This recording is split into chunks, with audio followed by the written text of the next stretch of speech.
not really, eh? Look at those. There's no muscle there whatsoever. Don't know why I'm flexing.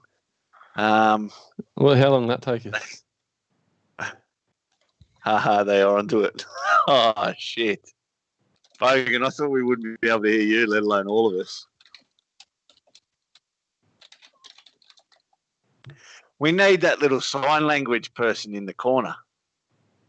All right. Have we got subtitles? Here we go. Bogan's onto it. Oh, yeah, we got it. We're back, Bogan. You've done well, mate. We are back. We have fish on. Can you hear Bogan? Can you hear Bogan's voice? Oh.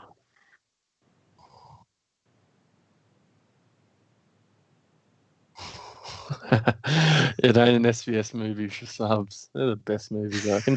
I didn't bring Novo in. I'm sick. 1200 rubbish. Let's move on. Talk about your 1350 Kingy. Mate, 1350, yeah, pretty solid. Managed to make a little bit of a pod move, I thought, and captain Nofo, which turned out to be gold. So after I put the VC on Teddy, obviously same position as Ponga, lost that chance to captain Ponga, which is probably who I would have gone. And, yeah, sometime on Saturday, made the decision. I looked actually thinking, after seeing those games Friday night in the wet at Bankwest, the two games that Nofo's cracked 100 in this year, one was against the Doggies as well, but both of them in wet weather footy. And I thought that the rain might continue. So, look, he played well Sunday, and, mate, it was good to get some points up. Unfortunately, a few other players in my team are just not sort of firing. The James Fisher-Harrises.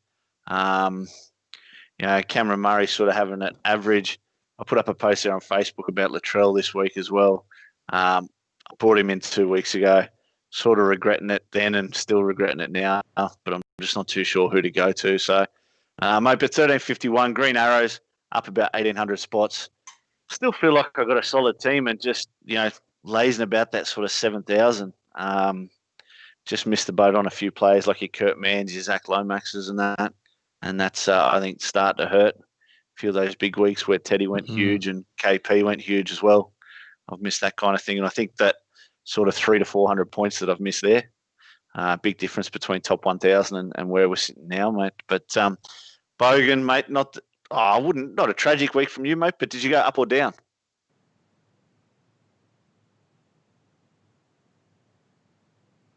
No audio. 12:30, mate, solid enough, but not a massively high score on this week this week, but a lot of players who sort of had those, key players like your Nofo and that jumped up a few spots. Let's recap the game, then, Bogan. What do we got from the Thursday night footy?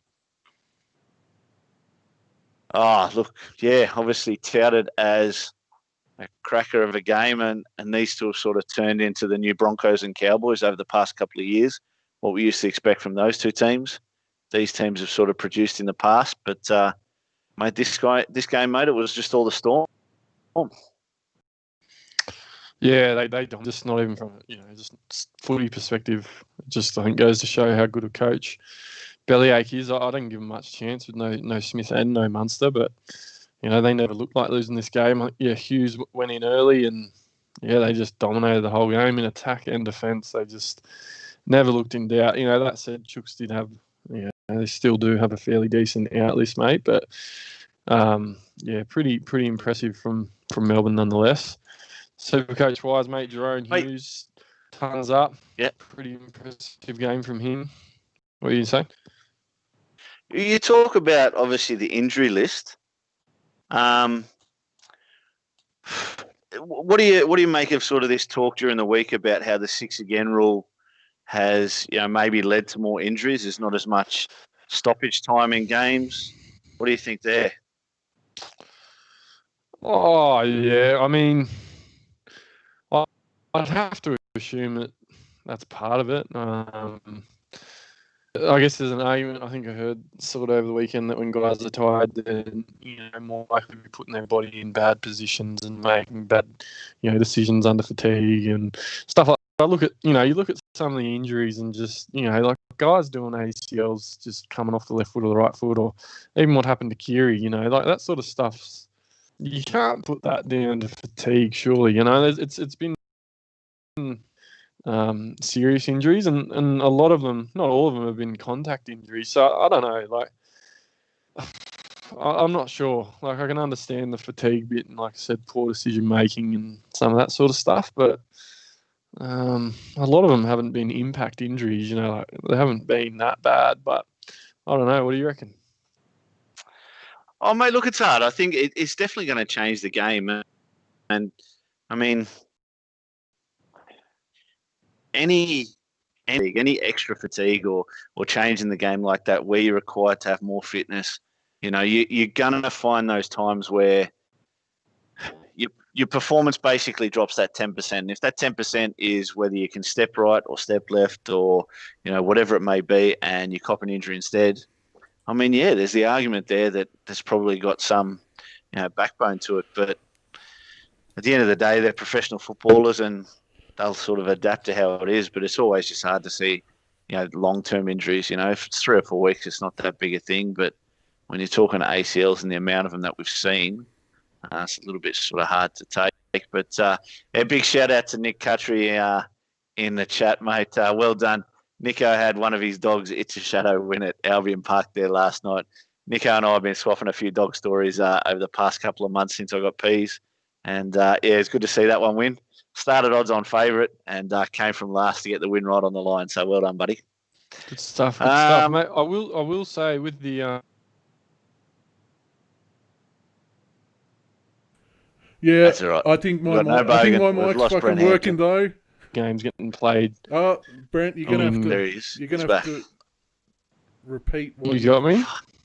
We're on fire tonight, aren't we? I think Brent's internet is not in the best shape at the moment. We've had. You got me? Yeah, we've got you now, but you. Yeah, we got you, mate. We got you. You froze for about 30 seconds. So what you said, it was to yourself.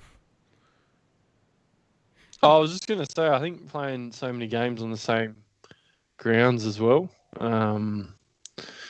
were only playing on a certain number of fields, and that's possibly contributed to it. So maybe we see that now they're playing around the place a bit more. Possibly it's not as bad, but some of those grounds are getting absolutely torn up. So, yeah, possibly a few different factors there. I don't think not having buys makes too much of a difference, like teams not playing a week. But yeah, speed of the game and possibly a bit of that. So anyway, yeah, I think you're right there, mate. Buys are just sort of good for those niggly little injuries, that you might be at sort of 80-85% in a certain way, and that'll kick you back up to that 95 or 100. So yeah, as you say, let's move on. Friday night football, the first game there, and who do we have, Bogan? We had the Panthers up against the Warriors. Look, a tight game. The Warriors are putting in, which is good to see. Todd Payton, I love actually how he looks in the box. He's full of concentration, but he has those moments of emotion as well that you want to see out of a coach that sort of cares for the footy players and how the team's performing. So I know that they've signed Brownie, mate, and obviously Todd Payton made the choice to deny a longer contract because he wanted to come back to Australia and sort of stay here. He's got a few, obviously, personal things that keep him in the country. I mean, I'd love to see him keep Todd Payton somehow. Thoughts? Yeah, like you said, I think he's shown enough in the last few weeks that he's obviously got something. He's still contracted as an assistant for next year. So if he can't pick up a coaching gig, he's still going to be with the Warriors next year. Yeah, okay. He's already said that he'll honour his contract if necessary.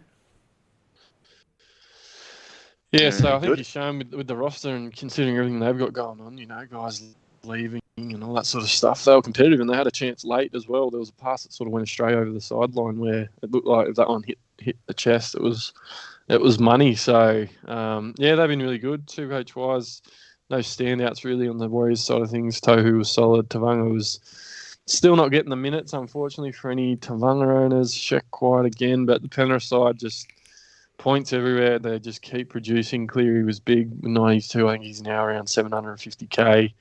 I think most people that are serious about it probably already got him. Coro little Appy cross for a pie there, so that was nice for any Appy owners or people that brought him back in. Once he returned, Sauce massive again without a try. I think he got a try assist at one point there.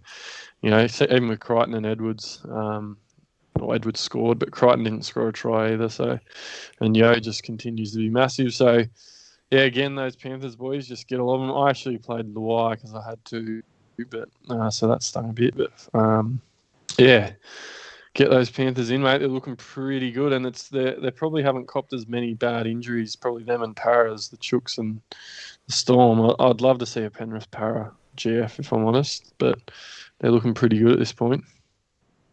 I'll tell you what, it wasn't too long ago that obviously me and Shano had this bet on Cronulla and Penrith, and we come up against the Panthers this week, and everything I've seen out of the Panthers, and they've sort of been a little bit lazy lately. They can sort of bounce back and probably towel Cronulla up again by 30 or 40 again. Their forward pack. I mean, I was critical of Fisher Harris earlier about probably not being in as good a form as he could be, but they're getting much more impact off their bench with Moses Leota, Spencer Lemieux, Zane Tedavano. These guys obviously don't factor in too much for Supercoach, but Cronulla are weak in the middle. I reckon that's where they're going to find some holes this week. And as you say, mate, any Supercoach players that I think as many Panthers players you can have in your team in the run home, I think is a good thing.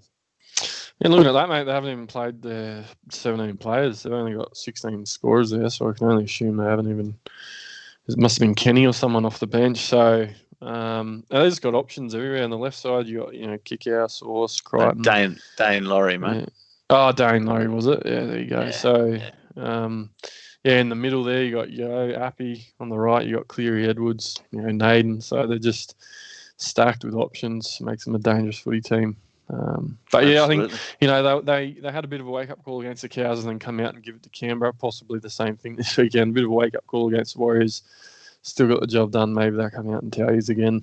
Hopefully they don't put 50 on them for your sake, mate. Mate, you look at teams like this and the Roosters and Melbourne. Despite the injuries, despite the bad play, they do just keep getting the job done. Obviously, the Roosters are starting to get to panic stations there with the amount of injuries they've got. But it's good to see them probably put in their worst performance of the year there last week, Penrith, and still managed to get the win. The Friday night game, and I'm pretty sure we had Bunnies? Para St. George. Para and Dragons. Fuck, how good am I going? 14-12 in the wet. The Dragons getting it done for Mary McGregor's final game. Mate, I thought it was awesome to see that emotion there from a lot of the players, the staff. Obviously embracing Mary at the end of the game. Good to see him sitting on the sideline, something different. Cam McInnes, that sort of embrace there towards the end just sort of shows you how much he means to those long-term players. And, a lot of it can be nothing to do with the coach and how poor a team's performing. The revelations coming out there during the week that basically Mary had no say in what team went on the field week in, week out. He was basically, run by the board. You're not a coach then, are you? You're not responsible. Yet he's the one accountable. It's an absolute joke. So some things need to change there at the Dragons because until they change at that board level, they're not going to change their results. But good one here. Mate, for the Eels, obviously we saw Gutho quite good. Nathan Brown, mate, just runs like a tank. Just awesome to watch. I'd like to see more out of Supercoach because while he's playing like that, I think he's sort of maybe just capped at 60, 65, 70 points. I don't know. It's not like he tries to run for a line break. He tries to actually just crash the heck through every player, Yeah, I mean, the minutes are starting to get on the upper as well. He played mid-60s the last couple of weeks and he played 70 on that game. So I think the game's been a bit one-dimensional there. He hasn't had the offload. Or he's not going to get you, much attacking stats. He's very much a base guy. So if he could just develop a little bit of an offload or something and turn that 60 in base to, like a 70 plus, it's just, it doesn't look like that at the moment. He's just sort of been told to truck it up, basically, it looks like. So, he does look good, though. He just absolutely berserkers into him. But Mate, it was a drag. It was a bit of an upset here, and the wingers were massive. Ferreira was huge. I think Gutho broke the record for run meters in a game as well. He beat Sheck's record by 1 metre. Did he get to 400? It was 329, I think, from memory. I swear he got to 300 with about 15 to go, and I was just hoping that, but by then he'd sort of run out of gas, I think. Yeah, I'm pretty sure he cracked it by, it was a metre. But, yeah, so he put in, as always, we saw the Gutherino. He crossed, I think, for the first try of the game. But, yeah, Pereira looms as an option. Ravalawa has been massive. McInnes was pretty good. Blake Laurie, mate's been probably a bit of a sleeper. He's probably not, you can't probably get on him in Classic, but he's pretty busy for a big fella. He's doing plenty of work. Maybe he has a breakout year in the next couple of years, depending on what happens with their roster. But he's been pretty good. That said, I think Vaughan's been out the last couple of weeks, hasn't he? So maybe not. Weeks, yeah. For the minutes he plays, he has some awesome base output. He only played 50 minutes on the weekend and pumped out 69 points in base, which is pretty crazy. So, maybe one for the future. But yeah, otherwise, mate. Matto? Matto, yeah. I think he was pretty quiet on his return, mate. I don't know. I traded him out, so I was pretty happy to only see a 60, and he faces a massive break even again this weekend. I think he's at nearly about 150 point break even, which means, depending on how he goes, you could be getting him, possibly around 500k next week, which would be pretty crazy. Yeah, well, look, he obviously had that 8-point game where everything sort of went wrong with the knockout. But I tell you what, mate, what I did see from the Eels in this game was a lot of good stuff. I know they probably didn't execute. I think they created the chances on the left and the right-hand side. I reckon there was probably 3 or 4 times if Moses sort of had it played right, or just that sweeping play on the right-hand side. Gutho could have got put away. Wonga Blake could have got put away. And the same on the left-hand side. So I think Sivo dropped one over the line. Marnie had one disallowed that kick through on the dead ball line or whatever it was. So ruined a couple chances there, mate, for sure. Bloody Lomax, mate, keeps fucking producing. Yeah, 69 points, solid enough. So, he just looked good. That take at full throttle and then a pass out to Ravalawa was just awesome. So, yeah, again, I really can't criticise the bloke because he's just playing really, really well in football, regardless of Supercoach. So, good footy player. Mate, Saturday, your bloke's taking on the Titans, and obviously a bit of controversy in this one. I think at the moment. Yeah, mate, I've seen a man bite a shark. We have now. I'll tell you what, mate, I keep pressing refresh on this NRL.com page. That's what I'm doing at the moment while you guys are talking. There's nothing come up just yet. They're still in deliberation, basically. So, Proctor, I'm pretty sure, has been excused. Johnson's been excused there, so we're just waiting to hear. I've just got an update at 9:06 saying they're showing the video comes away, and then he makes contact again with a biting motion. So if they're saying they're saying he has made some sort of biting motion, he's probably going to face a pretty decent suspension, I'd say.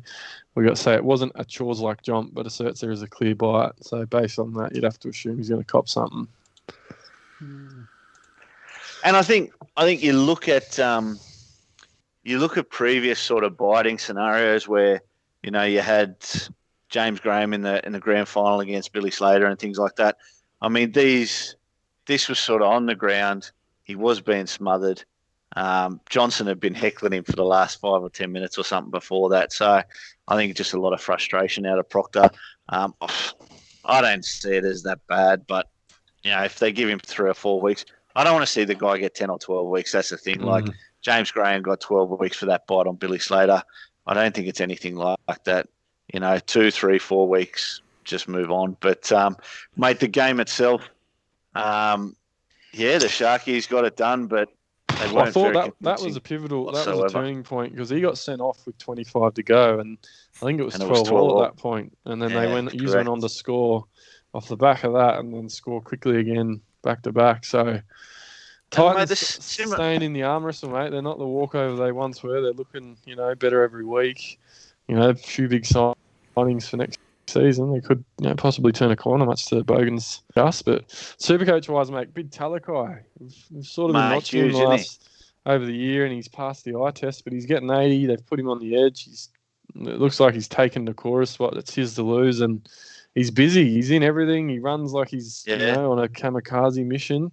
Cross for a pie, but just looks like an absolute handful, mate. He looks unreal. And, mate, for a bloke that's wider than the Sydney Heads, I tell you what, he's got a motor on him. He can play big minutes. So I'm tempted. I'm tempted because I've seen a lot of the guys sort of up there have got him in, and obviously with the scores that he's had, that sort of ton there, and if he can hold up that form, the Sharks run isn't the hardest. You look at blokes like Britton Nakora, Scott Sorensen, they're sort of on the reserves list and that now. This guy's really pushed himself ahead of them. So, he's that kind of impact player. Mate, he might be a sneaky sort of get in. I know a few blokes, as I say, have done it over the last week or two. We might have been a bit slow off the mark with this one, mate. Oh, you kick yourself, because like I said, I was saying the last few weeks, he looks unreal, and then all of a sudden, he pumps this one out, and everyone's on it, and it's just like fucking hell. And he's pickable in the centre wing as well, which is useful. He's got that duality. He's still very viable price at just over 400k with a -4 break even. But and they use him a lot. Obviously, Wade Graham, I think while he does have a bit of that attacking flair, he's not running those lines like Talakai does and how Nakora was, but that's what they're using him. Johnson's using him quite a bit. So, he's badly going to be one of those back rowers that you need to get. He needs to be highly involved. Runs-wise, I don't think he's going to make 50 tackles a game, but he's dangerous and he's a handful. So get on him. I think he's still very viable. I mean, the beauty of hindsight, mate, he jumped up 75k this week alone. Why didn't I go him over Ramian last week? Fuck's sake. Oh, exactly. Be a huge go. Mate, Brian Kelly, huge for the Titans. We mentioned him there last week. Mate, I've been a big fan of his for a long time, and we see sort of what he can do there. 4 line break assists. Mate, just a huge game from him. For such a little fella, he's a goer. Yeah, 44 points in base as well, which is crazy. Real busy. He's got such a high base, mate. Like, just in everything, a bit like Nofo in that regard. But yeah, he's a handful. Didn't score a try in that either. So he scored 100 points without a try, which is pretty impressive, mate. So yeah, another guy that's probably going to be upwards of 600k in a couple of weeks. And, he's probably very, very much on the radar now. But yeah, he was mentioned, the last couple of weeks, bud. So I think a lot of people have issues trying to bring Titans guys in. But, as long as he's doing what he's doing, it's sort of hard to ignore. Yeah, I think if you look at sort of his scores from the first half of the season, he was sort of stuck in those lower 30s to 50 scores. But the last 3 or 4 weeks, he's just started to pick that up, and I think he's up to about 550k now. So he's a bit of a tough get-in price-wise. Still 1% ownership, though, so massive pod. Yeah, very low. Very low. Corey Thompson's got to find himself a little bit unlucky. He's been dropped this week. He was brilliant last week against us like Kelly, and 98 Supercoach points reflects that. And unfortunately, he's got the flick with the Don back and Philip Semi back. He's obviously not that sort of first string there. Yeah, well, it's rough, like he's moved mid-season, and I think they've got a lot of depth now. Though Copley, I think, was gone with a peck again. That bloke's as bad as Dugan, I reckon. But but without the talent. Yeah, I think Philip Sammy's probably a bit more of a threat. Thompson's pretty safe, what I mean. But you're right. I think it's probably a bit stiff on him to lose his spot. He didn't actually realise he'd lost his spot. They got young Tanamapea at centre, so maybe trying out things. Maybe Sammy goes back to centre next week if Tanamapea doesn't produce. But probably a bit harsh on old mate. Johnson mate, went off with a hammy, so I think he's a bit of a watch. We'll have to see what happens. From all reports, he should be sweet, but I think there was a fair few people out there that captained him. Groin, was it? I thought I saw you had the captaincy on him at one point, did I not? And you fucking got jammy. I did. You've pulled that off. I got jammy. Arrow as well. Come on. Jammy, mate. You are a jammy bastard. But I tell you, I didn't realise the injury to Arrow until sort of after the game. He looked like he was threatening actually while he was on there for the first sort of 15 minutes. So I'm really hoping this guy finds his form when he goes to the Bunnies next year. I'm hoping with the scores that he's got that he's really, really cheap next year because I reckon he'll probably be first one picked for me at the Bunnies. I think he fits into that type of mould that the Bunnies are after, that sort of hard working. Even if he only plays 55 or 60 minutes, I can see him being effective there. So, yeah. Yeah, gone. Yeah, he's probably going to be pretty cheap next year. You're right, mate. What do we have? And then and he'll get better. We're going to get Tom. We're running into his Wentworth time. I haven't watched any Wentworth, Matty, but I hear it's an all right show. We'll try to kick on. Bunnies, mate, 31-30 over the Cowboys. Doesn't everyone just Adam fucking Reynolds. stream their shows these days? Watch it after. I think it might be a lot, like once a week. It's live or something. I don't know. Anyway, new we'll eps come out. Yeah, mate. Apparently, this was a cracker. I watched bits and pieces of it, and saw a bit of the end there. I think Cows crossed with 5 to go, led by 6. Rabbits scored with the conversion. They get a penalty, and then Reynolds goes down and slots a field goal in regulation. So, exciting one. This definitely had sort of echoes of the Melbourne and Roosters game from about sort of 6 or 8 weeks ago where it went to the death. And, mate, the Bunnies were good. The Cowboys were solid. Nice performance there from Michael Morgan. 2 tries, I think he crossed 4 in a bounce back from last week, second game back. This Matty Dunn fella, he's solid. So one to watch definitely in the future. I wouldn't be chasing points or anything like that, but see how he develops. Tamalolo was solid enough without being a superstar. And, mate, for the Bunnies, look, their centre 3/4 and winger, Campbell Graham and AJ were solid again. So I think Alex Johnston, I don't know whether it was 2 tries or 3, but you got a very, double. very low. You got a double. Yeah. So pretty ordinary for a bloke that gets a double, to be fair. Exactly. Latrell's mate, fucked, the bloke. Latrell is so fucked. I can't. But I think we don't really talk about our trades to each other really, apart from whatever we talk about on here. And I think we both brought him in the same week, and he's just been. Mm-hmm. There's nothing more disappointing than watching Latrell Mitchell when you have him in your team. I reflect back at the season, right, and I look and think, all right, well, I've missed Lomax, and I missed that week where Teddy sort of scored 199 and, was planning on bringing him in 2 weeks before that, and then sort of the injury with the Broncos, I don't know, whenever it was. But same with KP. I'm not dirty on any of that, that's just Supercoach. I am absolutely... This feels like I've brought in Liam Knight. That's what it feels like. That's, it's really hurting me to think I've brought this bloke in when he's just such a miserable prick. I think I brought him in at the time. I think they played the Dragons, looking at the draw, the next 4 games, St. George, Brisbane, Cows, Manly. And then, after that, they've got Parramatta, Tigers, Dogs, Roosters. So 3 of their last 5 games are pretty ordinary. But the month that he had coming up, I thought, this will be where if he's going to tear some teams apart, this will happen this month. But he's just got worse each week. What pisses me off is like every single kick he takes, he passes to a winger. Like that 20 or 30 in base that'll make him a gun player, he just doesn't do. And he's got no effort there whatsoever. Even when GI was at fullback, he'd run the ball all the time. And talk about him being the next GI, mate. He's nothing compared to GI, this bloke. He's just...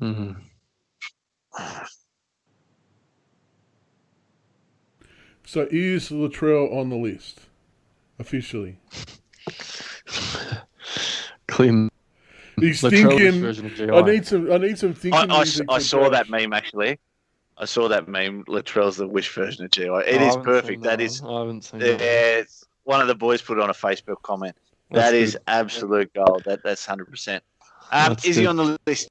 I can't put him on the list while he actually sits in my team because then the list just loses a little bit of credibility. So, is he a trade, mate? Is he a trade out?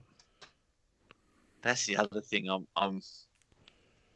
He almost is. He really almost is. But I'm just trying to figure out who I bring in centre wings. Talakai, I mate. think well, that's what I look at. $70K on him to Talakai. I'm thinking I want to bring him in, but I want to bring Talakai into second row. That's the only problem because I got Yo in the centres.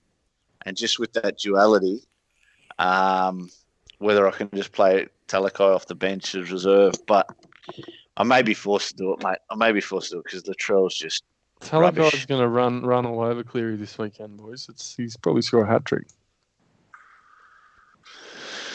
What's that, the Martin side? Is he on the... No, what's he on? He's on kick-out. Is he on kick-out? It'll be... If he's on the right, it'll be kick-out Talakai, so that'll be interesting. Yeah, we'll see. We'll see. Final game on the Saturday night there, we saw the Raiders up against the Broncos. Taylor two halves. Broncos led 8-6 at halftime and then just had their usual second half. They were just atrocious. Holy dooly. Raiders were good. Don't get me wrong. The Raiders were good, but, well, Georgie Williams had a really, really solid game for the Raiders. Payne Haas was huge. Carrigan was massive as well. Big Jonathan Bateman, mate. He's back. He's back. Look, when he came on the scene last year, I had him from round one. I thought, beautiful, 400K. Had him from round one.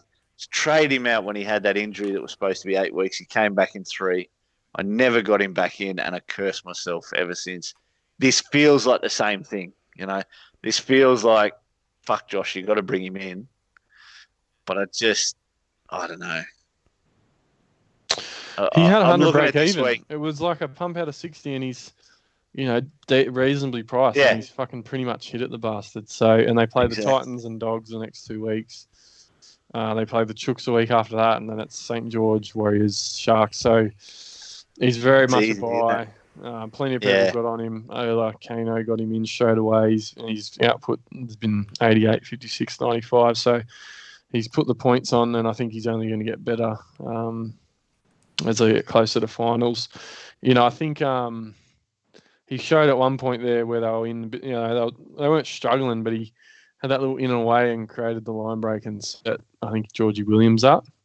They've missed that. They've missed that threat out on the edge, and he does the hard stuff, but he also creates good attacking opportunities for him just because of he's got the good footwork. He's pretty quick as well for a back row. So, yeah, very much a buy. He's probably not going to get too much cheaper. I can't see him getting any cheaper than, won't fall under 600K. I just can't see it happening now, especially with what he's done.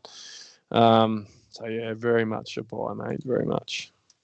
I think he brings up the rest of the team as well, knowing that he's there and his creativity just sort of steps up that extra half a yard as well too. So, mate, I'd had thoughts about, and especially with Huss, getting a couple of weeks, I'd had thoughts about bringing in Clem because I haven't had Clem all season, just sort of shore up that front row position. But now I think I'm going to have to move Fisher Harris up there and bring in Johnny Bateman instead, just the form that he's in. Clem, we were talking about it in the chat a little bit earlier, talking about sort of ceilings and things like that, and Benny Boyd preferring that sort of having that ceiling from the front row, which you really don't get, but that's right. You definitely get out of Bateman in the second row, that's for sure. So I think it's the way to go. You'd be happy with a 75 out of Clemmer, whereas, Bateman doesn't have to do much, and he's going to be scoring upwards of 80 and can do that pretty consistently, if not like what he's done on the weekend. So, and he possibly has those games where he goes 120 or whatever. So I agree with that. Especially when you got guys like Carrigan as well, mate, now that, Fledger's gone, Lodge is gone, Haas is out. You're pretty much flicking that guy up into your front row and not even worrying about it, surely. So, back row, I think where it's at. You got guys like Maddo now, Crichton's probably due back, Johnny Bateman's there, Tohu, Lolo, Gerbo. There's just, I think that's where all those options are. But David Fafita even now as well. But, mate, Canberra players, I think, very much a buy now. You got guys like Kotrick, obviously scored a double, but given, as we just touched on their draw, they're all on the list except for Bateman. Kotrick, you could argue guys like Kotrick, very cheap, Croker, very cheap, Whiten, very cheap. They haven't produced, but, if you want a good run home, that's your team. And they're going to put points on teams like they did on the weekend. So, Mate, Johnny I've B's got to back. be The honest. momentum's building. Johnny Bateman, yeah, get him in there. The only other player I can have out of that team, all right, let's go to Nickel Clockstad and Harawira-Naera. Just because of the effort and the creativity that they've got. Papali, I can't have Jack Whiten.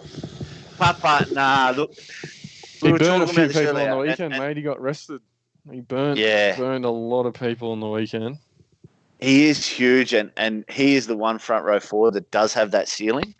But despite having that ceiling, he's still not in the top probably 3 front rowers in the game. So if you can't get there when you can score 120 or 130 in a game, I don't know. Just there's something about him that I got to leave alone. But yeah, he's sort of now he's mid 500s, 100 break even, big papa. Like you'd like to buy him this week, but you'd probably want to wait a week, wouldn't you? But yeah, there's plenty of good buys I think this week and the next couple of weeks too. So what do we have after that? My boys, fucking Jesus. got the job done, mate. Scraping home. Talk about getting the job done. Holy dooly. Like, I'll tell you what, but 12-0 down. Yeah. Not looking that flash. Mm. Obviously, Manly copped a few injuries and stuff, and a little bit of a hard game for them. But mate, yeah, your boys look good. There's something there, mate. I don't know. I got to be honest. I think you need a better coach. I don't know what this guy's doing, but yeah. I don't know. I think the promising things is just that they've won. Let's just move on. Sometimes it's not pretty. I guess the concerning things is that you have 24 put on you, and it was looking like we could have lost that one. Just got the job done. Move on to next week. But Supercoach wise, mate, Ponga was pretty good again. I think a couple of try assists with line break assists as well. Set up the winning try for Tuwala. It was so a bit of junk time towards the end there, which is good. Barnett obviously been pretty big, mate. He's playing big minutes in the middle. Yeah. And that was absolutely massive on the weekend. 64 points in base. As I said, played 80 minutes. So he's awesome. Clem's producing. Kurt Mann still fucking just from Supercoach perspective is burning my piss. Mate, I got him and Lomax Lomax fake news. burning my piss. I got done by fake news. Kurt Mann. So he's not out today. No. I think he's. I don't know. I saw that rumor that he'd done a sternum or something, but he's sweet. My understanding is he's sweet. Fuck, I was hoping this can't be out. So was I. Mate, same. Look, mainly because Kando's got him in draft as well. But they're the two players, Lomax and Mann. Lomax and Mann. That sums up 2020 for me. Yeah. Fucking Lomax and Mann. Anyway, Toa, mate. Stafford Toa's Bible, if you're looking for an option this week, might be a little bit sneaky. I don't know how far away Edric is, but he's got a negative 24 break even, 245k. So if you're looking for a downgrade, I know he's not bottom dollar, but he's not far off, and he's actually a decent option on our left edge. Like I said, I'm not sure how far off Edric is, but he's possibly something there if people are still trying to look for some cash rises out of guys, but I think at this stage of the season, people are pretty much going after your guns. But possible one there that's probably slipping under the radar, but he's been pretty good. What else? Seagull side of things, mate. Paseka, I didn't even see that 107 watching the game, mate. You watch any of this? Yeah, mate, I watched a fair bit of the game, a couple of line breaks and things like that. Kepi was pretty good as well. Mate, I don't realise how he scored 107 either. I thought he was good, but I didn't see 107 there. Mate, Gerbo, thoughts? Well, he's turned back the clock, hasn't he? I don't know. I think obviously having Tapau and Fanil Blake out is big. They moved him to prop as well. So having those two boys out. Yeah, he had to do a lot of work. If Gerbo's the workhorse and not the ball player, yeah. well, he's an option for Supercoach. As soon as he starts thinking he's a fucking 5'8", he's no good.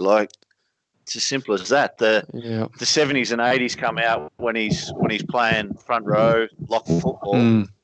As soon as he thinks he's a 5'8", you're dropping down to sort of 45s to 55s. And for a bloke of his sort of pedigree and price, it's just not good enough. So, yeah, we'll see how long the other lads are out. I think Tapau's back this week and AFB's on the extended list, so possibly he goes back to ball playing this week. But his last 5 weeks has been awesome. His base in the last 5 weeks, he hasn't scored below 60 in base. So he's been huge. But he's also had some attacking stats in there as well. But like I said, I was just happy our boys got the chockies. And that's about it. DSAF, mate, he's out this week. He's very aggravated that injury, so JSAF's probably a hold if anyone's got him starting again. But probably that's about it from that one, I reckon. Yep. And the final game there, we saw obviously the Tigers get up over the Doggies in a tight one. Nofo, absolutely massive, Sick. 134 points. Sick. Fucking legend. I love this bloke. I'm glad I've had him since round one. He's been the best centre winger all year. Fuck me, he literally scored 100 points more than Ramian. So I'm weighing up. I'm like, what's 150 grand worth in points? And fucking, it's definitely. I would have paid 150 grand for 100 fucking points. Jesus Christ, Jesus. He is just makes me sick. Mate, Luke Garner, we spoke about him a few weeks ago. I did, but maybe about being a buy. And he's had a couple of good weeks in a row. So obviously enhanced there by a couple of tries, but I think that's what we saw from this guy in the last couple of seasons. Normally he's running off Brooks. He's finding that run off Benji now on the right-hand side, which is looking good. So Benji, 95 points, somehow did it on one leg for half the game. He was solid. Mate, that Jeremy Marshall-King, obviously Benji, younger brother, but Sione Katoa played a lot of minutes before Marshall-King got an option. I know he comes on sort of fresh and players around him are a little bit slower, but they've got to get him on there earlier. He looks brilliant, Marshall-King. Yeah, they're fucking around with all those positions, the Dogs. I don't know what they're doing. I think they've got to find, someone and just leave them there. Marshall-King has been pretty good, but they've got so many injuries. Foreign's out every other week. They're dropping Lewis. Wakeham's in. It's hard. They're not getting those combinations, I don't think. But, the other disappointing one from this one is had the Dogs won that, the Broncos would have been last. So that one also was a bit annoying. That would have been great to see Brisbane sitting in last. And, look, both of them got some winnable games on the run home. But, Supercoach-wise, mate, I don't think anyone in the Dogs is a buy, really. RFM, really. Apart from RFM, who was crook on the weekend, mate. I think it was well noted he got the flu and then tried to play and then he went no good. So he'll probably drop a fair bit of cash now with that low score. Looking at it now, he's got 140 break even. So that's going to sting any owners of RFM. But otherwise, there's probably not much there unless you're picking up guys in drafts or something. I think a little bit hard to bring. Obviously, as you say, for Talman, he'll drop that money. It'll take 2 or 3 weeks to do that, and we'll probably all be out of trades by then. But And Luciano, mate, 600k. He's done what we were hoping to do at the start of the year, but just keeps reducing those attacking stats. Bit Lucci, I reckon. Yeah, look, again, he's been awesome. We both had him in our team, and sort of once it's sort of plateaued off a little bit, we thought we'd get rid of him. But he's kicked it into gear in the last 3 or 4 weeks, and I know there's a few lads in a couple of my other leagues that have got him as a pod and definitely working out for them. And I just keep waiting for him to bust out another 30 or 40 and hoping it happens. But he's sort of doing that Zach Lomax thing. I think given the Tigers run home, he's got about 50 break even. It could be possibly a time to sell. They do play Manly and South back-to-back around 17, 18, which I think is why, no owners will hold. But, you could consider thinking about getting off Big Luciano this week or next week, depending on what happens with his scores. You might be able to go straight to a Johnny Bateman now or a Crichton when he's back or something like that. So, yeah. My games next week, we kick off with the Eels and the Storm on Thursday night. A bit of interesting, this one. Obviously, we talk about the Storm. A few doubts. Obviously, Jesse Bromwich failed at the Judiciary. A little bit of a silly one there. Jesse challenged. If he had just put in the early guilty plea, he would have been free to play. But he challenged it, lost the challenge and finds himself a week on the sideline. So we'll have to see how that goes. Obviously, probably Big Nelson will come onto the starting squad, mate. Yeah, I think so. I think it'll be interesting to see how they go again this week. Parramatta at full strength. And again, no Smith, no Munster for the Storm. And they'll have to back up. We'll see, as I said, what Bellamy's all about once again. Sanderell comes in for Vunivalu, did his jaw as well. But yeah, big ask. Be interesting to see how Storm go, and we'll find out whether Parramatta are actually a serious premiership contender, because I think they should win this game. But after what we saw from Melbourne last week, you can't write them off whatsoever, can you? No, exactly. First game on the Friday night, we've got the Panthers up against the Sharkies, 6 o'clock. First up against 7th, I reckon. Yeah, Penrith just towel us up. I think they should be $1.12, but yeah, I'm not too sure what odds they are. Sharks just don't look good enough in defence. I know we can score plenty of points this year, and we did against the Panthers, 5 or 6 weeks ago, but they also put 54 on us, and I think they probably do it again. Yeah, I think Supercoach wise still get Panthers players in. It might be a bit tighter after you guys got towed, but we got two Oos on the extended bench, so it'll be interesting to see what happens there with their outside backs, whether Tyrone May drops to the bench and Naden goes to centre and 2 on the wing. I think that's probably what ends up happening, but you'll have to watch on that one. Yeah.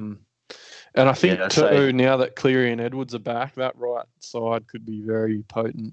Well, it has been. That's really been their potent edge, I reckon. So, Tu'u could be someone to have a look at for the run home as well. Which, given he's come back from injury, maybe he's a bit of pot action for a little while until he has that blinder. But yeah, still think Panthers probably should win this one, but we'll see. They've won 9 straight. I'm not betting Shana.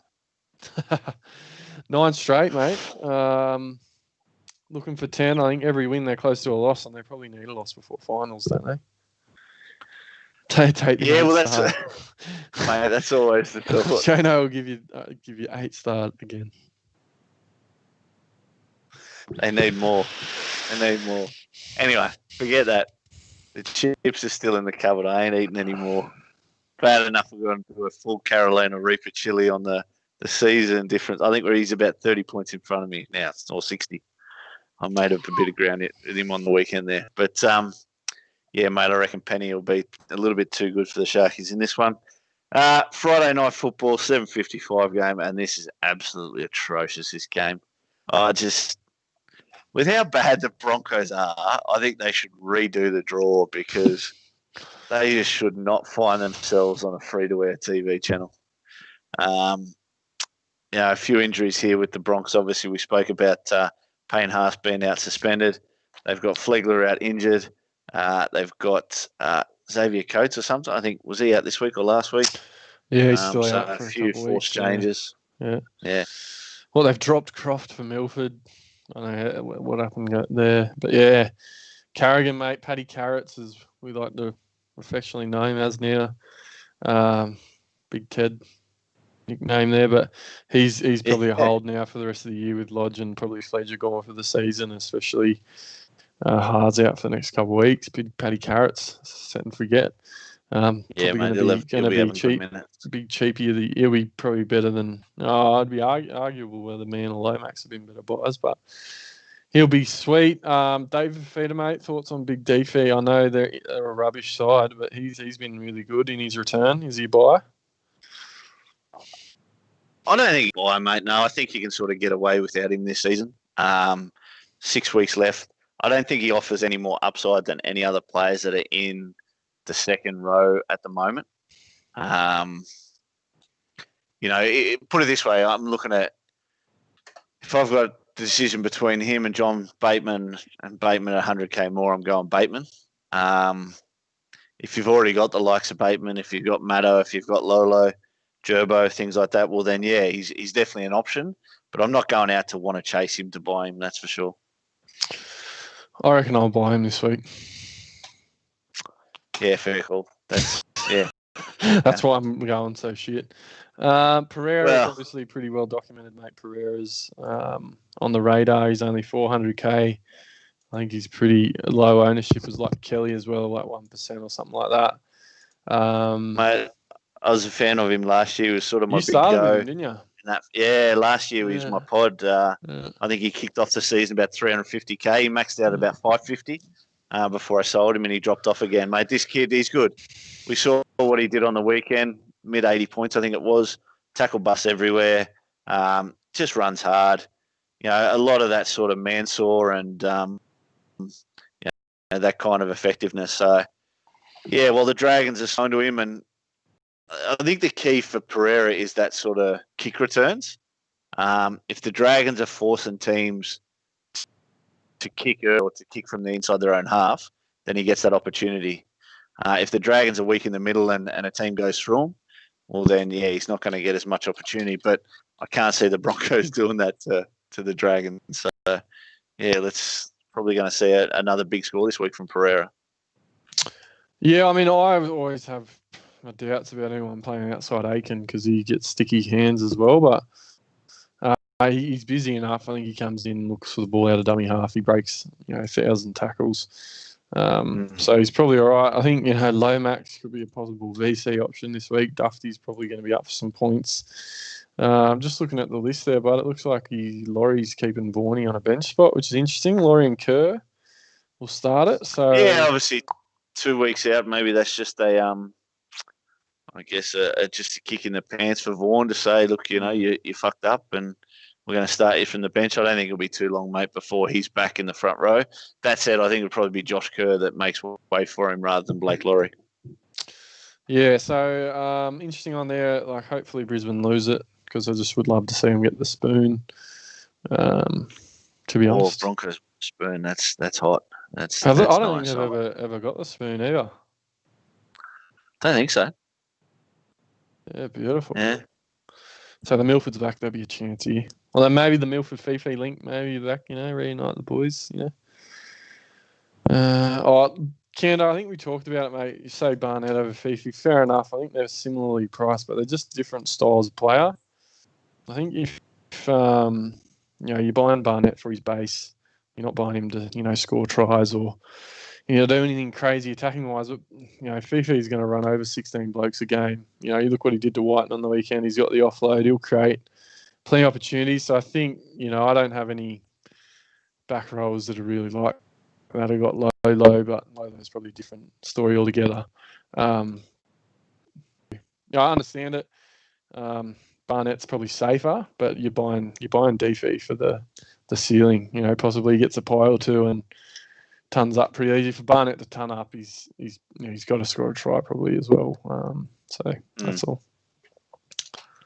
And Saturday footy, mate, we've got the Titans up against the Raiders. Oh, look at him taking pot shots. Show me where are we ranked. Have a go at him. Wait till I fucking get in front of you next year. You bloody everything you've done this year, mate. You cannot do a thing wrong. You talk about me being a jammy cunt. Oh, Kano's been jammy this year. What the Absolutely. Fuck? He's got to be Irish or something. Anyway. Mate, Titans, we spoke about sort of their team changes a little bit earlier. For the Raiders, mate, again, another team we've pushed on a little bit. Johnny Bateman's got to be an in for anyone who doesn't have him. Georgie Williams continues to play solid, mate. He's been a good buy for the Raiders. Maybe no superstar, but he's sniffing out a try here or there and some good play. Well, he's got JB out there with him now as well, which is always going to be the thing. He's got another option, a big back row to throw the footy to now, which he set Georgie up. He put Georgie under the post last week. So, considering he was probably a starter to the year, someone you could have started with, and I started with him and got off him, I think at a pretty good time. But they got a good run home. You could be looking at him. He's scoring better than Whiten, and I was considering looking at Whiten this week, but he's got the kicking game and all that. He's probably got a bit more attacking threat in him, old Georgie. But I still reckon you could get on Kotrick. Croker maybe not as much, but they got a really good run home. So definitely JB, bring him in. Yep. 5:30 game, and the Tigers up against the depleted Roosters. We see a new halves pairing here with Drew Hutchinson and Kyle Flanagan. Kyle Flanagan gets a reprieve, obviously, with the injuries there to Lachlan Lamb, Luke Keary. Beamore's back, mate. Hopefully we see him this weekend. They definitely need it, mate, because they're running out of players everywhere else. Yeah, absolutely. Get a bit of stability back. I'm sure Tupu couldn't be too far away either. I thought, he was going to be... Yeah, his was an ankle, wasn't it? 6 or 8 weeks. I thought he was looking back 16, 17 or something like that, possibly. So, should start getting back. Obviously, Keary's a big out. Teddy's been, relatively quiet in the last few weeks. So, and I think they still miss those guys out on the edge, especially Big Gus. He's not sighted again this week, which is, I thought he'd be back by now for sure. So, another bit of a test. The Tigers are probably out a bit of form, but I wouldn't put it past the Tigers to roll them. The Roosters have been, pretty ordinary. So, I think we'll have to see what happens, eh? Nofo. I don't know, is Morris on Nofo this week? Oh, hang on. What have we got? You good, mate? Oh, we got a kid. Kid Judy Fampton. I got no idea whose side who's on. But anyway, Bogan, let's move to the next game. We've got the Bunnies up against the Sea Eagles. That's a 7:30 game on the Saturday night. Battle for sort of 8th spot here. The Bunnies well and truly in the top 8. Whereas, daddy daycare. Whereas the Eagles have slipped out of that 8 spots and look like they're battling away. But we see...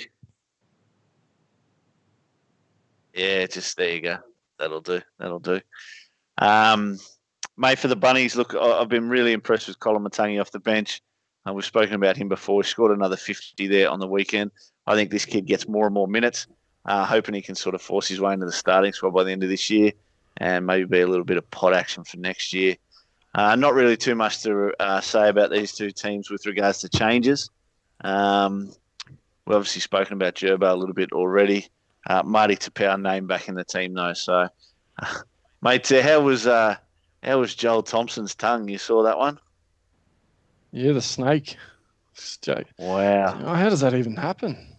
Mate, people pay a lot of money to have that done, and he just got it done for free. Fuck. Yeah, they do. Straight down the middle.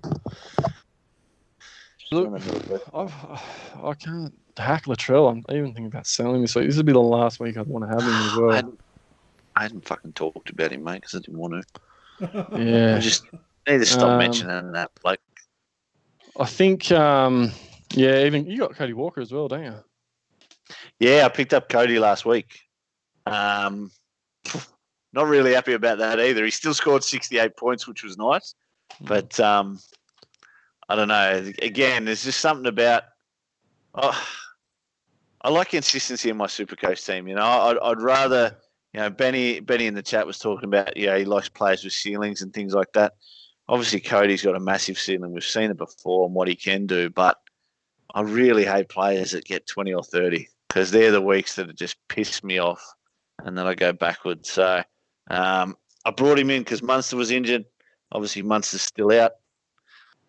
I really didn't see any other kind of option there that I preferred. And I was hoping with the Bunnies run that he can maybe score some points, but if he could only put 68 on against the Cowboys, what else can he do? It's sort of like Cleary Johnson, D Brown or Munster, and there's not much else there. Like I said, you could take a punt on Whiten at 400k, but he's a massive risk there. I still think Moses is the second halfback, so I'd make SJ my main 5'8". I think he's ahead of Munster. I mean, that's my 4. That's my 4 is Cleary, Moses, SJ, and Munster. I don't know. I reckon you could debate Moses. If he didn't goal kick, you wouldn't have him. Absolutely. If he didn't goal kick, I wouldn't. But the fact that he goal kicks and Parra can, potentially put 40 on any team, that's what sort of brings him in for me. I mean, he could had they had a better run, he probably would have been. But with Melbourne, they play Melbourne, Penrith. They got the Warriors in a few weeks. They got a couple of easy games, but I just think he can burn you with a 20 or a 30 old Moses. So he probably hasn't been as in form as in previous years, but maybe he has a big finish to the year and leads Parra into finals, mate, and proves me wrong. Probably will. Now I've said that he won't produce. And big AFB's found himself on the extended bench, so possibly might be a late inclusion, which would be a big in for him. Mate, they need him. They definitely need him. Sitting in 10th there on the ladder. 2 wins out of the 8. Something they got to do. First game there on the Sunday, Bogues just switched to it. We've got the Bulldogs up against the Warriors. Battle of 2 cellar dwellers here, but the Doggies haven't looked too bad. Obviously, pretty ordinary getting done there last week in those sort of circumstances. They tried their guts out and some good play across the field, but the Warriors are about doing the same. So it'd be interesting to see this one. Both teams handling the ball well. Completion rates have been pretty strong, and that's seen them in a lot of footy games. So we'll see which team handles the ball the best, and I reckon that's the team that gets the win. Yeah, big whopper back at fullback for the Dogs as well, which is a big in for them. Tohu, Tavanga, I think, as I said, probably not that much happening on the Doggy side if you got RFM. Probably moving on from that one. And the last game of the week, mate, your boys taking on the Cowboys. This is a must-win, mate. This, obviously, we saw the Cowboys. They didn't destroy in the end, but they put 30 or so on you pretty quick there not too long ago. Yeah, and that was without Michael Morgan and Val as well. So, again, I thought we would have done the job a bit more convincingly last week, so I'm not going to say too much about this one this week. So I'll be relying on the guys in the middle to sort of dominate, hopefully. I expect them again with Tapau and AFB out to do a bit of that last week, but didn't happen. So, yeah, we'll see. Hopefully Ponga keeps getting unlocked by Green. A must win for us if we're a chance. Am I any 4. good? I haven't watched me yet. Am I any good? With what? On the interchange. Joshy King. I don't know. Can he play football? I don't know how you got a spot. You got good intensity, but yeah, I would have thought we had a few other options. Maybe with he looks a little bit Alvaro like. He puts a good hit on. I'll give him that. I think the coaches always seem to like him, but he can produce some rubbish at times. Sucks can't be too harsh. He's a professional footy player. I can say he's no good. That's a common thing from Joshy King's, mate. Suck a little Yeah. So when you're not playing for Bournemouth, you're doing it right. Mate, he's shocking this year. I had him. I can't believe that the EPL starts again in a month's time, mate. Are you back in? You're back in the league? Oh, mate. I was keen last year. I was running along with it. It was going well. And then COVID fucked me. So, yeah, COVID killed me. It was hard to keep up there the second part of the season. Every time they finished around, they started again the next day. Yeah. It felt like fucking Big Bash cricket. But If anyway. I'm running that $5 league, and so if anyone does fantasy EPL, let me know. Mass money. Oh, come on, Mass money. Not huge money. It goes fucking so long. Make it a pint. No one to play then. Yeah, that's true. Anyway, if you're keen on some fantasy Premier League, let me know. We run a couple $5 cash leagues overall on a head-to-head. All the merrier. Mate, we're talking about trades. What do we got? I didn't send mine to Bogan. And neither did I. So I think we're going to pre-ball it. This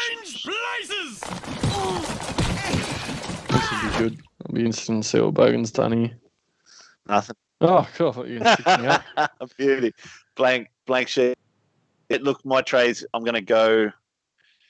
Oh, look, it can it's really got to be Rudolph to do it. I can probably go Flegler now that he's injured to Bateman. I've got about 280k in the bank, which I don't think is enough. But if I do go Latrell down to Talakai, that'll produce enough money and I'll be broke again. So it was either Flegler or Rudolph to Clemmer or Bateman. And then I was thinking to maybe even keep Latrell for one more week, give him another chance, and nuff out of centre to create some more money and see what I have to do next week. But, yeah.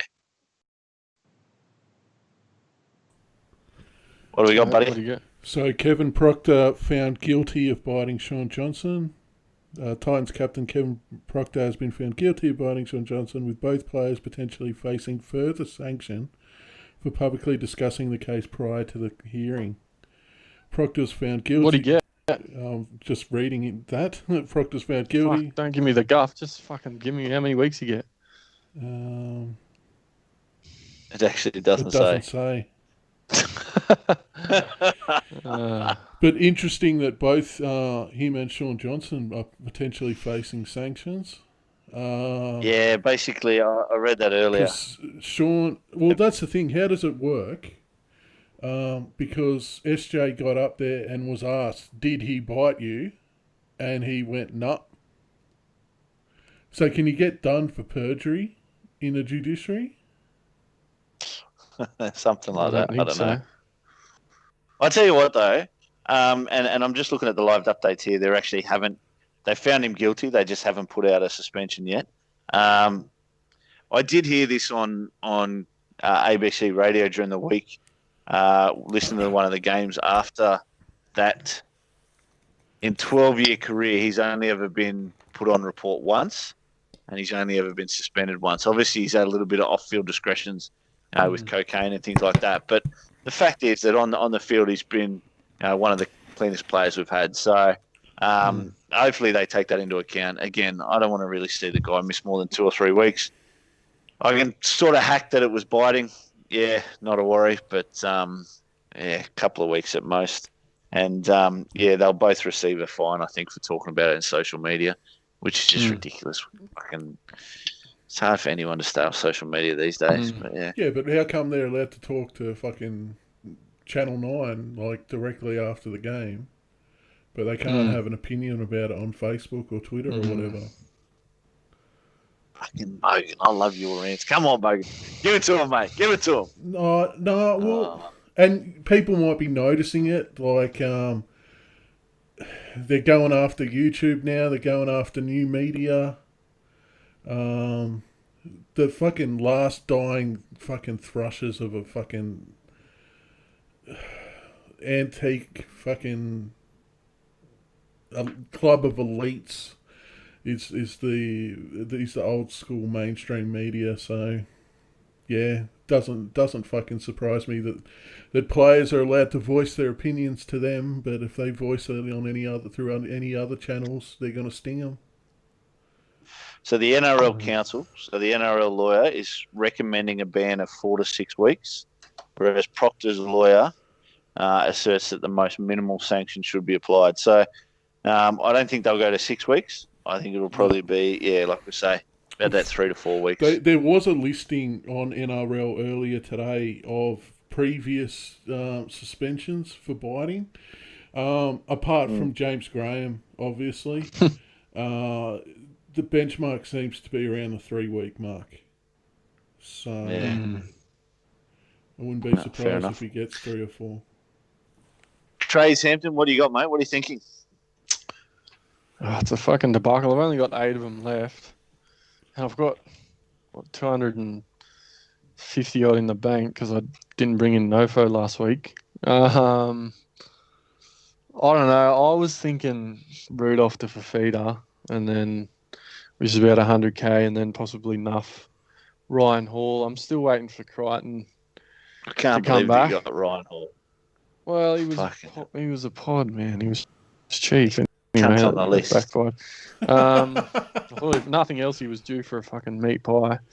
And then maybe go Hall to a Nufty, and I'm waiting for Angus. I think I'll buy Maddo next week and Crichton. They're the 2 guys I'm pretty keen on in the next few weeks. I think I'll have to miss Johnny. He's just going to stay too high.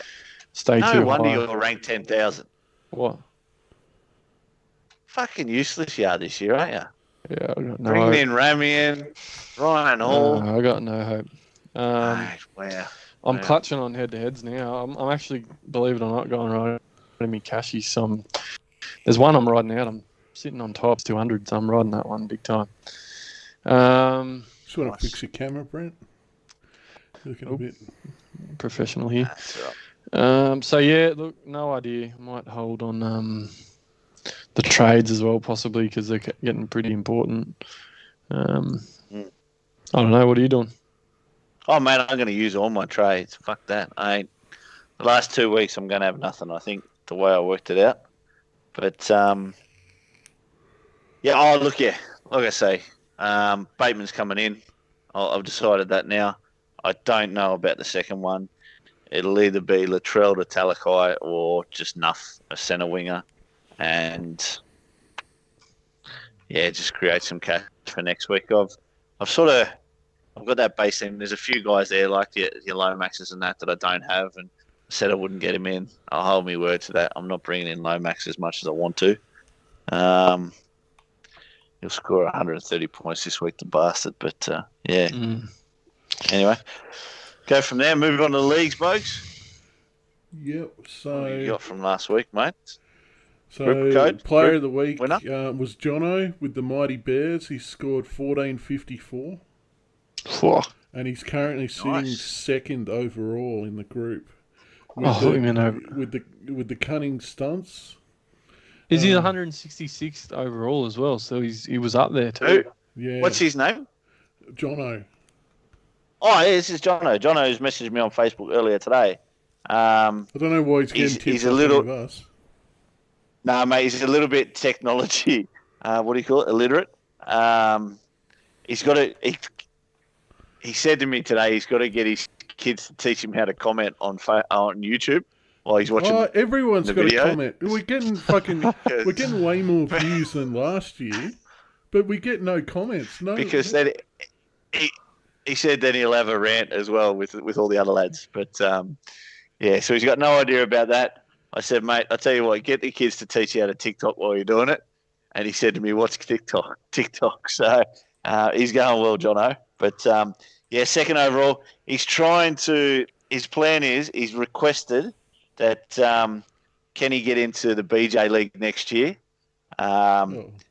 He's got a good shot. If he finishes first in the group. Yep. I said, mate, I'll find you a way in anyway. If you finish first in the group, Bogan will have a semi just on his team name alone. You're into the big. But if you finish first in the group, you're into the BJ Invitational automatically.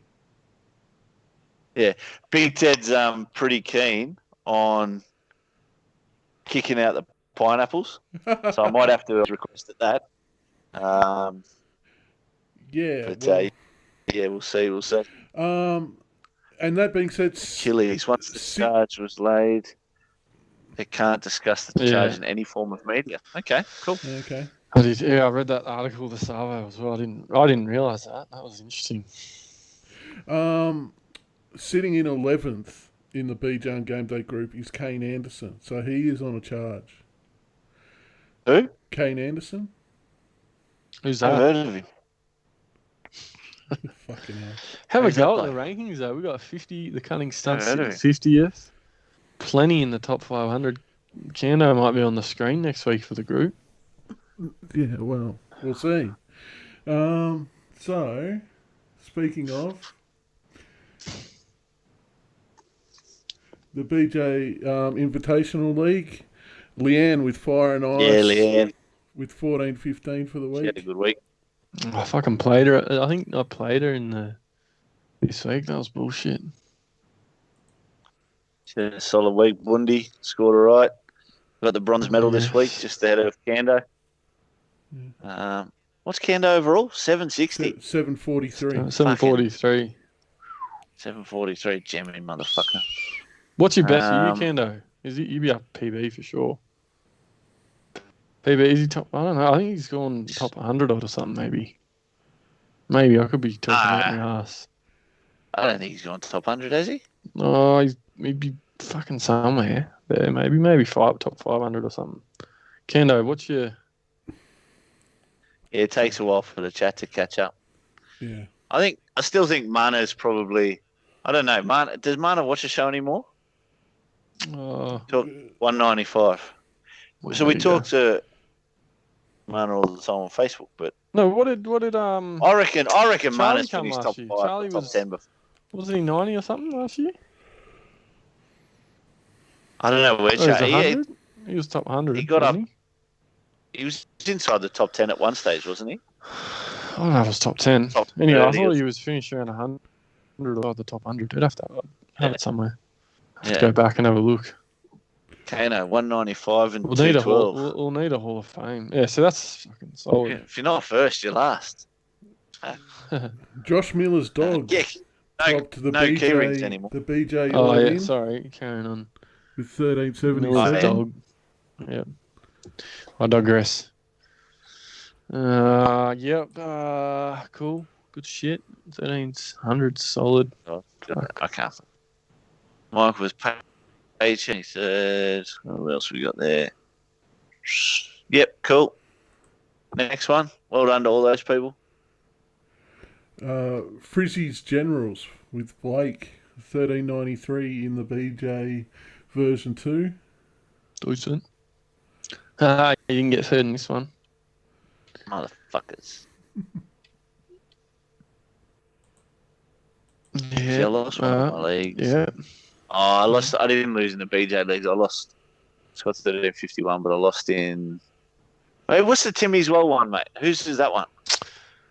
That's Is that Chris? Yeah. The Cashy. 800 for first, he's pretty 200 solid. for runner-up in the head-to-head grand final. Nothing else. Is it head-to-head Fraser Yeah. Downs asked, how do I get in the actual that's BJ all right. Game Day leagues for next year? So we have one invitational where we invite regular viewers, which will be those who we communicate with on Facebook and Twitter and various other sites. We have one that's sort of half invitational and half first in best dressed, and we have first in best dressed. So that's what We'll makes probably up have a the couple three more leagues. knowing us next season. We might not even do it next season. Fuck, we'll see. Hampton, you gonna have more kids next year? Oh, fuck. I'm going to get the snip, man. Mate, just chop it off altogether, mate. Yeah, Forget this. no. Just chop it off altogether. Yeah. And what else have we got? We got The draft. any other leagues? The draft. Oh, So Phantom, Logan's, yeah, I know the wheels are falling yeah. off my team. Oh, I updated beautiful for once. Fuck. Yes. But, I got to win. Yeah, you're on the good end of some. I was. For I have to. You were down. I think you were down by 30 odd points, right, or something. It wasn't. I think it was about sort of 18 or something. Oh, was there? So, okay. Yeah, but it was still pretty bad. You always got to feel stiff when when you're 20 in front and you lose. I think you, Bogan, as much as the disgust of everyone in the league, I think you was pretty stiff on updates because I thought at one point you were up by 40 after the end of the last game. My draft team had a fucking shocker, but shit happens. Hopefully they'll bounce back. So Kando got it done over Bundy's. Big Ginge keeping the finals hopes, dreams alive. That was a big win for them. Psycho Circus, what you've probably just guaranteed you won't get the spoon with that one, Joshy. With the big win over Checkmate, so he's still fighting for a final spot. And Big Ted. Yeah, I think Mana's stuck. Not Mana. Marty's stuck down in last, isn't he? Yeah, I think he's got it wrapped up. He's struggling. So you get the inaugural spoon on Marty. I think he's looked at his team less than you, though, from what I hear. So, yeah, look, only 2 games left, 2 rounds left till finals, so it's going to be tight. If we, I'll tell you what, mate. Just a quick one before we go on with that. We were talking, obviously, you were playing cash comps, and I've got a couple as well. A few lads talking about them in the chat too. Would people be interested in if we did a cash league next year? Not sponsored by the show. No, YouTube fuck no. Gambling shit. It wouldn't be sponsored by the show. It'd just be a BJ on Game Day cash league. No, it would be called something else. It would be Brent Hampton or Josh King's individual, not connected to, but talked about on the show. All right, it'll just be the cash league that gets talked about on the show. What are you talking about? We just did a season of BJ on race day where we had points bet plastered across everything for Dan. And we had to be really fucking careful. What do you mean? You know how, like, you're like, ooh, the points bet, and I kept just like, gamble responsibly. Like, make sure you say that. All right, I reckon we might have a look into that for next year. Good idea, Joshy. All right. Whether we chuck in a $10 or a $20 one just to kick it off. we might do it like a Melbourne Cup sweepstakes or something where we do a $10 comp, a 20, a 50 or something like that. So we'll have a look. That way it just puts a little bit more interest, and then hopefully we get people like Taylor maybe put in a little bit more effort, Dylan. But gamble responsibly. Gamble responsibly. Don't gamble like me. Gamble responsibly. Yeah. So the games for All next right, week. to the fixtures. Yeah, every game means a lot. So I'll take on Bundy, Ginge and the Grannies. Oh, big grudge match here. Joshy taking on the Crushers. Joshy to keep his chance alive. Who I think are aspiring. I think he's got a lot of injuries. Top the ladder as well. Well, it's either I either let Hogan finish first or Kando finish first. Not much of a fucking incentive there, is it? Results go my way. I think you can still mathematically make the finals. And Checkmate taking on Marty. So I think that's still a big one for Checkmate because Marty could ruin some hopes and dreams there. And happy birthday in the chat to Zach. It looks like we got someone named Zach, sorry. Happy birthday. Zach. Happy birthday. Happy 17th, mate. 17th birthday. Yeah. Today, mate, we care. Yeah, Zach, you're watching our show. We care. We care, mate. Happy birthday, buddy. Who do you follow in the footy, Zach? Let us know who you follow. See you, Gomez. Yeah. What do we got on the ladder, mate? Show us the ladder for the draft. All right. So, Bogues, you're still in front on for and against, and well and truly. So, it's not too bad, 200 points. I'm 6. I'm not going anywhere near the wooden spoon. I'm flying. As I said, so how many make the finals? 2 games left. Top 5 make finals. Mathematically, you can still make the finals if you win both games. And Mana and Big Ted shit the bed. So how many make the finals? 5. Top 5. I'm a chance. You're a chance. That big negative points difference doesn't help you. Look at number 3's last 5 rounds. 5-0. Hampton is on fucking fire. Look, charge. What I will say is, I think overall total points, I'm not doing that well. But I think the last few month or so, I've been going good. So don't count me out. Oh, I probably would, but yeah, we'll see. I'm not going with a classic, so it'd be nice to redeem myself in this, I reckon. That's about it, isn't it? Any rare, Bogan? Oh, you know what? I reckon one thing I want to talk about actually is the Hampton rant. Yeah, this stripping shit that they're ruling on, that they're challenging and all this, and the motion of stripping and not playing at the ball. It's very much turned into a bit of a grey area, and I think there's been a couple of ridiculous ones throughout the year, but it's still in my head in. You know how I feel about. I'm an old man. I think it's a bunch of Seppo fucking gridiron fucking bullshit that shouldn't be in the game in the first place. Stripping the ball used to be a penalty. Every day of the week. And they're just so inconsistent with it. Like a Blake got away with one a few weeks ago that was like 100% a strip, and then they're saying he didn't make a stripping motion or whatever the fuck they say, but.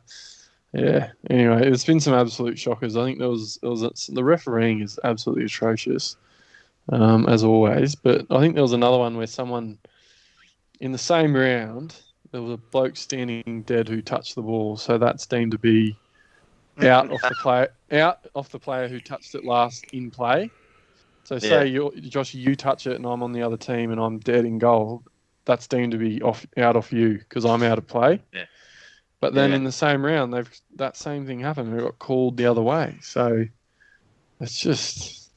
Yeah. How about there on the weekend, Tavita Funa with his foot clearly over the sideline, touching the ball. The refs are having a shocker. Mm. I still want the onus to be put on the ball carrier as well, with regards to, I guess, ball control and the loose carry. It's probably one thing in history of, you listen to Gus Gould when he commentates and things like that, and he's a big one for that as well. Is as an attacker, you're in control of the ball and responsible for what happens to the ball, basically. So, so many guys with loose carry, so many guys wanted to offload. As soon as I see that ball come away from a chest and any kind of play, I reckon there's free reign for someone to attack the ball. I do.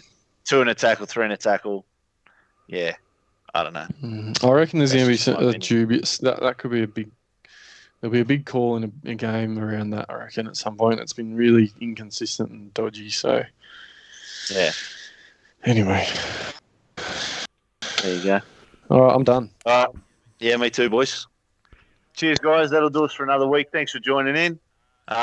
Before we go, Achilles, what do you think of Brian To'o as an end-of-the-season pod? Mate, we spoke about him a little bit earlier. Absolutely. Panthers seem to be going a little bit right more often. I do think he'll be named this week, like Hampton mentioned.